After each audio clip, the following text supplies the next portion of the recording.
how to activate Conda environment in VS Code. Hey guys, in this video, I will show you how to activate Conda environment in VS Code. Alright, so let's begin with the video.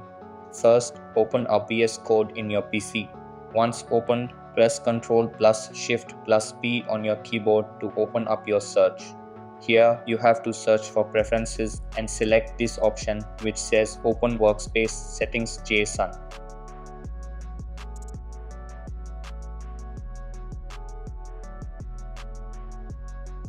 After that, it will start doing calculation. Here, click on Allow and then you have to delete this terminal by clicking on this trash icon.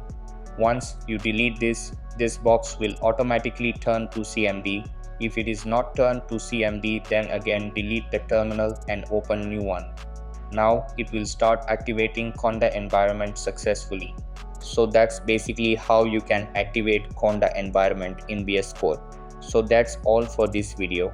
Consider subscribing if you find it helpful, and I'll catch you in the next one. Thanks.